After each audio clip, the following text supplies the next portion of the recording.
नमस्कार दोस्तों, आप सबका बायोलॉजी क्लासेज में स्वागत है। आज हम पढ़ेंगे सरल एवं संयुक्त पत्ती के बारे में। देखेंगे कि सरल और संयुक्त पत्तियाँ क्या होती हैं, ये कितने तरह की होती हैं और ये क्या होती हैं। सरल और संयुक्त पत्ती, जिसे इंग्लिश में कहते हैं सिंपल एंड कंपाउंड लीफ। सबसे पहले हम देखते हैं पर्णफलकों के आधार पर पत्तियां दो प्रकार की होती हैं। पर्णफलकों के आधार पर कह रहा है कि पत्तियां दो प्रकार की होती हैं। सबसे पहले हम देखते हैं पर्णफलक क्या होते हैं। ये जो आपको संरचना दिख रहा है, ये पूरा पर्णफलक लैमिना जिसे कहते हैं। इसी के आधार पर कह रहा है पत्तियां दो प्रकार की होती हैं, जिसमें पहला है सरल पत्ती, सिंपल लीफ।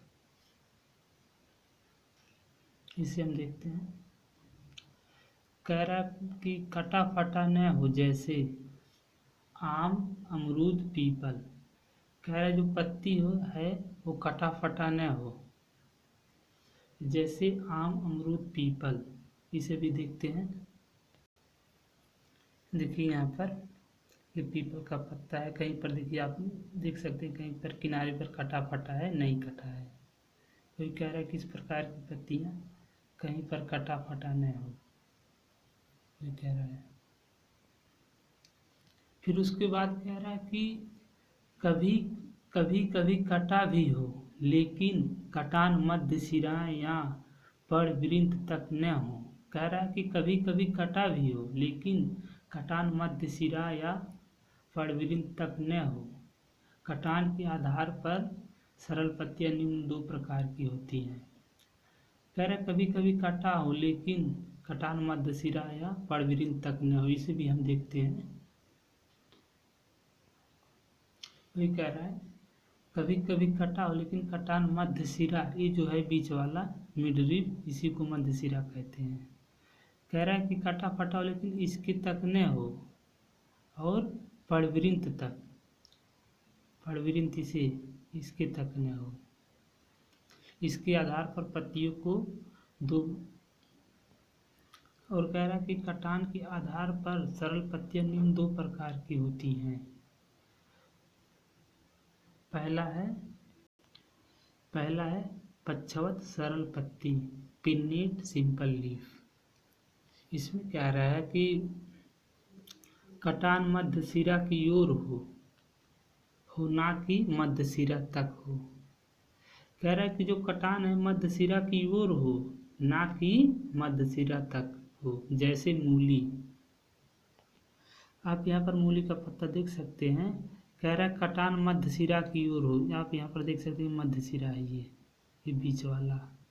कह रहा मध्य कटान मध्य सिरा की ओर हो, ना कि मध्य सिरा तक। मानो यहाँ तक न हो, मध्य सिरा की ओर। देखिए आप, मध्य सिरा की ओर ही है। इसका उदाहरण है मूली। ये पक्षवत सरल पत्ती, इसका आप देख चुके। उसके बाद है दूसरा पाड़ीवत सरल पत्ती। इसे भी देखते हैं क्या कह रहा है। कटान का झुकाव परवृंत की ओर हो। कह रहा है जो कटान है, कटान का झुकाव परवृंत की ओर हो, ना कि परवृंत तक। जैसे पपीता। इसे भी देखते हैं हम।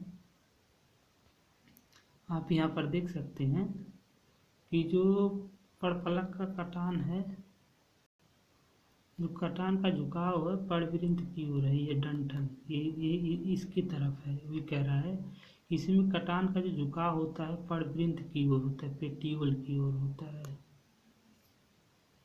आप देख सकते हैं यहाँ पर इधर से है कटान का झुकाव। देखिए इधर, यहाँ से यहाँ तक इसका है, फिर इधर से यहाँ तक पेटियोल परवृंत की तरफ ही है।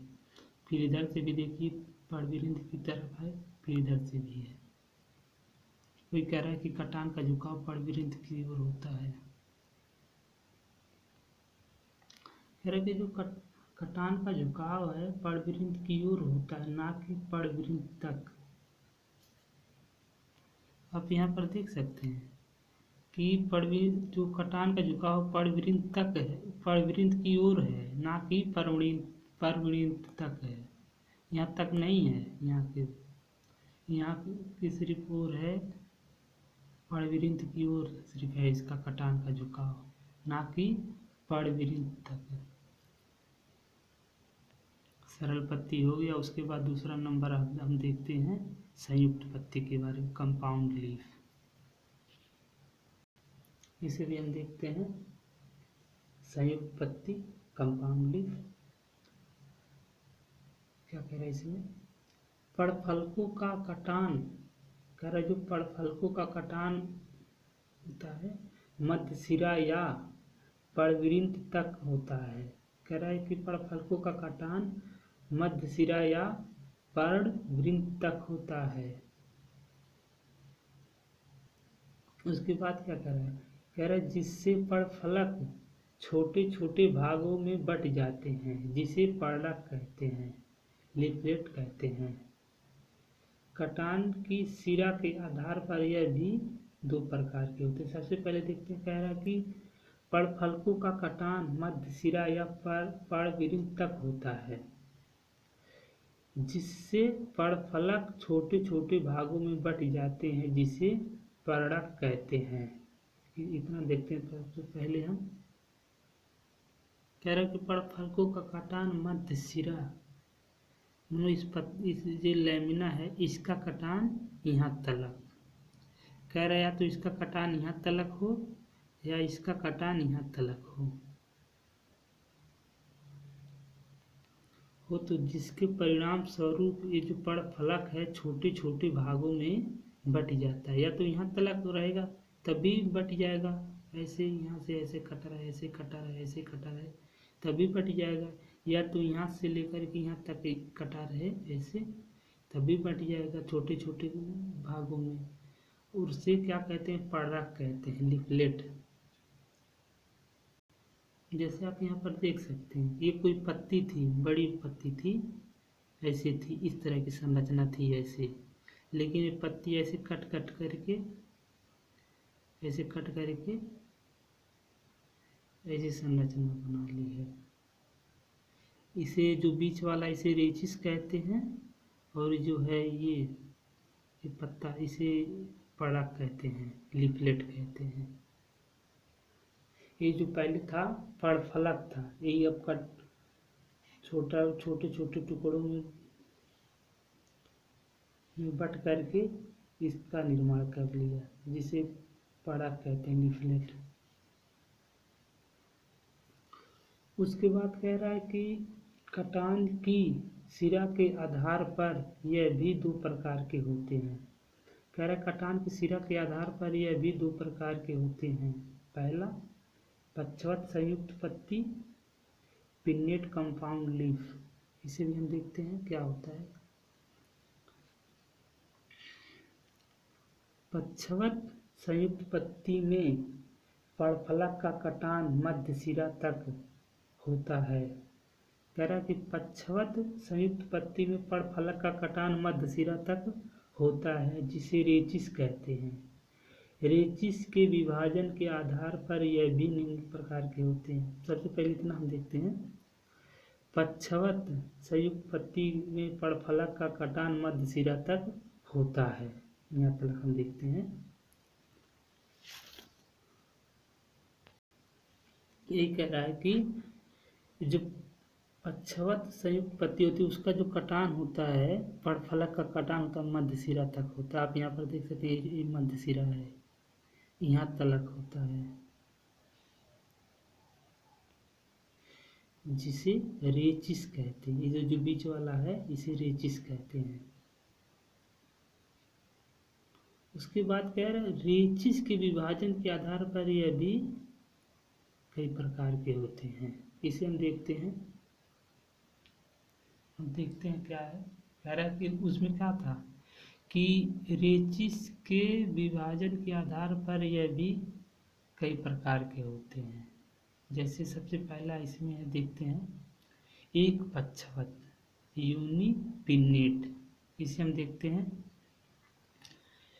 कह रहा है कि इसमें पड़क सीधे रेचिस से दोनों ओर लगे रहते हैं। कह रहा है इसमें जो पड़क होते हैं सीधे रेचिस से दोनों ओर लगे होते हैं, जैसे नीम, इमली, गुलाब। इसे भी हम देखते हैं। ये कह रहा है कि इसमें जो ये जो हरा है, हरा वाला पार्ट है, हम बताएं पहले कि ये पड़क था, ये इसे पड़क कहते हैं। जो कह रहा है कि इसमें जो पड़क होते सीधे रेचिस से लगे रहते दोनों तरफ। आप देख सकते बीच में रेचिस है और दोनों तरफ पड़क लगे हुए हैं। आप देख सकते हैं यहाँ पर इस तरफ एक पड़क है, इस तरफ है, ऐसे। उसके बाद दूसरा क्या है, द्विपक्षवत, बाइपिन्नेट। बाइपिन्नेट है। इसमें क्या कह रहा है, इसमें रेचिस विभाजित होकर दोनों ओर द्विअक्ष बनाता है। कह रहा है इसमें जो रेचिस होता है विभाजित होकर दोनों ओर द्विअक्ष बनाता है, जिस पर पड़क लगे होते हैं, जैसे छुई मुई। इसे भी हम समझने की कोशिश करते हैं। आप यहाँ पर देख सकते, कह रहा है इसमें जो रेचिस होता है विभाजित हो जाता है और दोनों ओर द्विअक्ष बनाता है, जिस पर पड़क लगे होते हैं। आप यहाँ पर देख सकते हैं रेचिस है, विभाजित हो गया है, द्वितीयक अक्ष बना लिया, इस पर देखिए अब पड़क लगे हुए हैं। वही कह रहा है कि इसमें रेचिस विभाजित हो जाता है, द्वितीयक अक्ष बनाता है, ये द्वितीयक अक्ष है, और इस पर पड़क लगे होते हैं। आप यहाँ पर छुई मुई का पौधा देख सकते हैं। देखिए मेन रेचिस है जो विभाजित हो गया दोनों तरफ, और जिसके दोनों अक्ष पर, दोनों तरफ वाले अक्ष पर पड़क लगे हुए हैं, इधर भी, फिर इस वाले अक्ष पर भी, इधर भी, और ये मेन अक्ष है।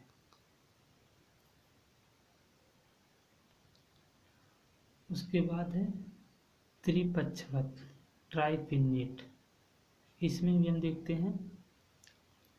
इसमें कह रहा है कि इसमें तृतीयक, कह रहा है कि इसमें जो द्वितीयक अक्ष भी, कह रहा है इसमें द्वितीयक अक्ष भी विभाजित होकर तृतीयक अक्ष बनाता है, जैसे सहजन। कह रहा है इसमें जो द्वितीयक अक्ष होता है वो भी विभाजित होकर तृतीयक अक्ष बनाता है, जैसे सहजन। आप यहाँ पर देख सकते हैं, मान लीजिए आप यहाँ पर देखें कि ये पहला अक्ष है, यहाँ पर हुआ है, ये मान लीजिए पहला अक्ष है, ये दूसरा अक्ष जो बना है। फिर यहाँ पर देखिए ये पहला अक्ष है, एक अक्ष, ये दूसरा अक्ष है, फिर ये तृतीयक अक्ष जो है वो भी विभाजित होकर के, आप यहाँ पर देख सकते हैं कि द्वितीयक अक्ष विभाजित होकर के तृतीयक अक्ष बनाया है, जिस पे पड़क लगे हुए हैं।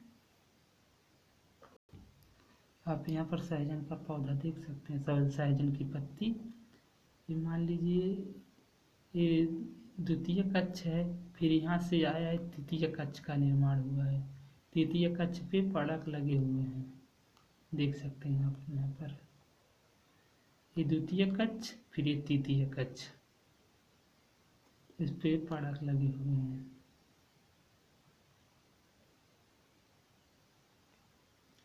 उसके बाद है बहुपक्षवत, बिग कंपाउंड। इसमें भी देखते हैं।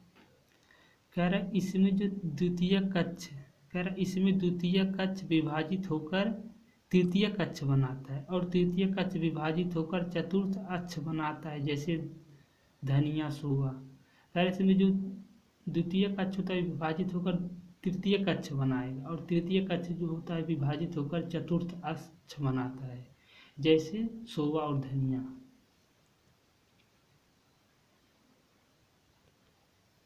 आप यहाँ पर देख सकते हैं ये द्वितीयक अक्ष है, ये तृतीयक अक्ष है, फिर तृतीयक अक्ष विभाजित होकर चतुर्थ अक्ष बना है, जिस पे पड़क लगे हुए हैं। तो ये कह रहा है कि इसमें जो द्वितीयक अक्ष होता है विभाजित होकर तृतीयक अक्ष बनाता है, और तृतीयक अक्ष विभाजित होकर चतुर्थ अक्ष बनाता है, जिस पे पड़क लगे होते हैं, जैसे सोवा और धनिया। आप यहाँ पर धनिया का पौधा देख सकते हैं, धनिया की पत्ती। जैसे अभी तक हमने देखा कि संयुक्त पत्ती का पक्षवत देख चुके हैं, पक्षवत संयुक्त पत्ती। अब हम देखते हैं दूसरा नंबर, पाड़ीवत संयुक्त पत्ती, पाल्मेट कंपाउंड लीफ। इसे भी हम देखते हैं क्या कह रहा है कि इसमें कह रहा है कि उन पत्तियों में पर्णफलक का कटान, कह रहा उन पत्तियों में पर्णफलक का कटान पर्णवृंत की ओर होता है, जिससे पर्णक पर्णवृंत के ऊपरी सिरे से जुड़े हो रहते हैं। कहेगा उन पत्तियों में पर्णफलक का कटान पर्णवृंत की ओर होता है, जिससे पर्णक पर्णवृंत की ओर की ऊपरी सिरे से जुड़े रहते हैं। इसमें क्या कह रहा था, कह रहा था पर्णफलक का कटान पत्तियों के पर्णवृंत की ओर होता है। यहाँ यही है पर्णवृंत। कह रहा पर्णफलक का कटान पत्ती के पर्णवृंत की ओर होता है, यही पर्णवृंत है, जिससे दोनों पर्णक पर्णवृंत के ऊपरी सिरे पे लगे रहते हैं।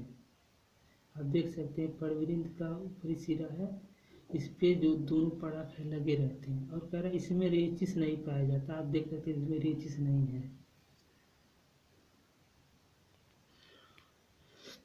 उसके बाद कह रहा है कि पर्णों की संख्या के आधार पर यह निम्न 5 प्रकार के होते हैं।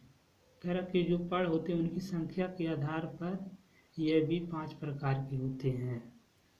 सबसे पहले हम देखते हैं एक पर्णी यूनिफोलिएट, इसे देखते हैं। इसमें पर्णवृंत के शीर्ष पर केवल एक पर्णक जुड़ा रहता है, जैसे नींबू।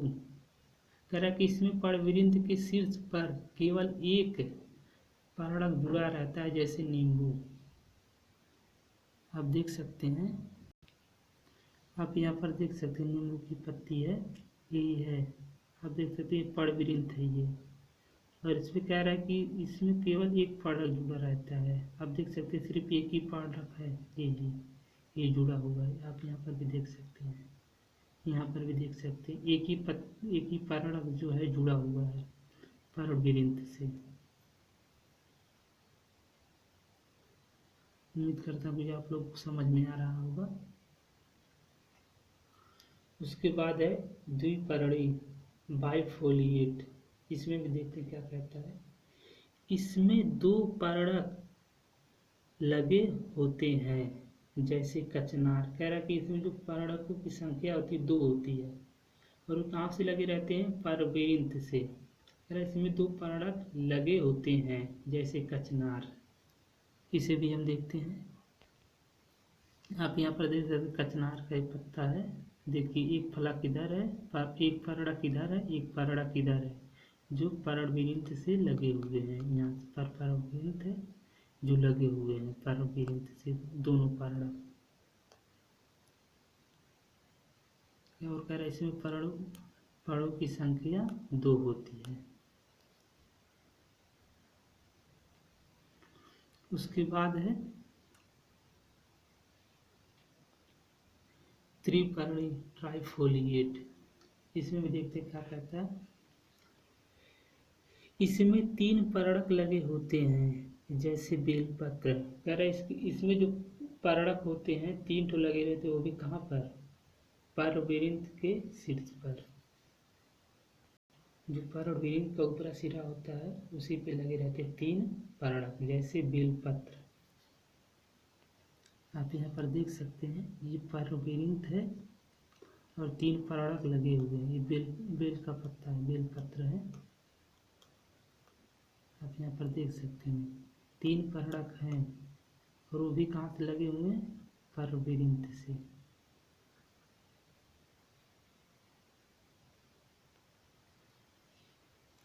उसके बाद है चतुष्पर्णी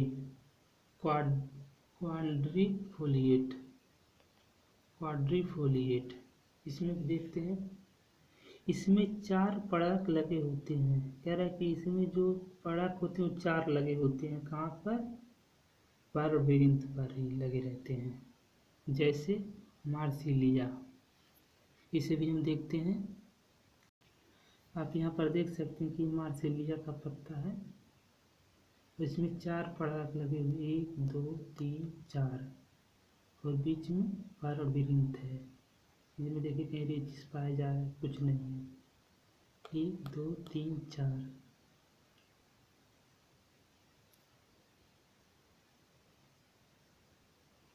उसके बाद है बहुपर्णी मल्टीफोलिएट, ये आखिरी है। इसमें कह रहा है कि इसमें 4 से अधिक पराग लगे होते हैं।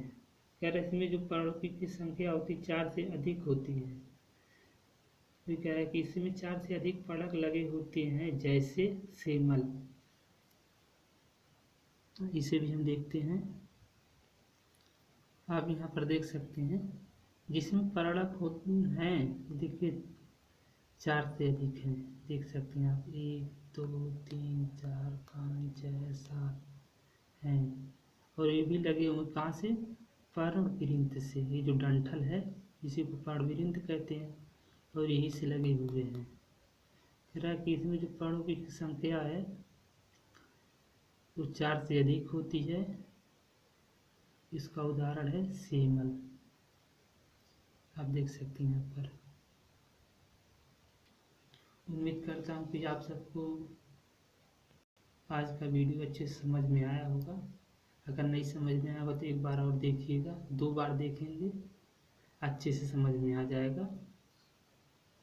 और अगर आप लोगों को पसंद आया हो तो इसे लाइक कीजिए, अपने दोस्तों के साथ शेयर कीजिए, और हमारे चैनल को सब्सक्राइब कीजिए, ताकि हम जब भी कोई नई वीडियो अपलोड करें तो उसका नोटिफिकेशन आप सबको मिल सके। और इसमें जो भी गलतियां हो रही हैं आप लोग कमेंट बॉक्स में लिखिए, उसे हम सुधार करेंगे। आज के लिए बस इतना ही। Thanks for you watching this video.